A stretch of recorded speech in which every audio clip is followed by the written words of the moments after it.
des drones ukrainiens ont attaqué le bâtiment du musée panoramique de la défense de Sébastopol de 1854 à 1855. C'est vraiment fou de voir comment ils attaquent des bâtiments classés au patrimoine mondial sans que rien ne leur arrive, sans que personne ne s'y oppose. Mais il est encore plus significatif qu'ils aient attaqué un bâtiment de plein fouet. C'est-à-dire qu'un drone est arrivé et a simplement visé en plein dans le mille. Un bâtiment, c'est-à-dire un musée qui avait déjà été attaqué. Par qui, à votre avis? À quel moment? Oui, bien sûr. Durant la Seconde Guerre mondiale, la folie nazie. Après, on vous dira qu'il n'y a aucune ressemblance et que ce n'est qu'une coïncidence. Mais ils commettent exactement les mêmes actes de vandalisme et criminels que leurs ancêtres politiques ont déjà commis à l'époque. Et bon, pratiquement déjà, je ne sais pas. Certains t'assurent même que c'est dans le sang. Je ne comprends toujours pas.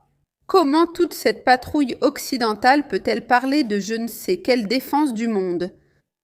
Même si bon, certains sont déjà carrément passés à se taire à ce sujet.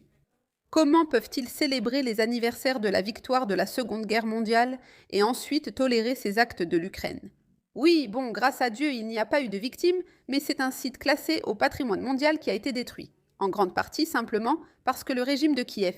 Maintenant, il a envie de masquer ainsi la catastrophe qu'il subit sur le front, et qui est pratiquement déjà la dernière campagne d'été qu'il est en train de vivre. Parce que tout indique qu'ils vont très bientôt se retrouver sans réserve, et ils attaquent, évidemment, de plus en plus. Que le monde se taise pendant que l'Ukraine attaque, je ne comprends pas. Ils sont ce qu'on a toujours dit, mais pourquoi les autres n'ont-ils pas gagné? Comment l'expliquer?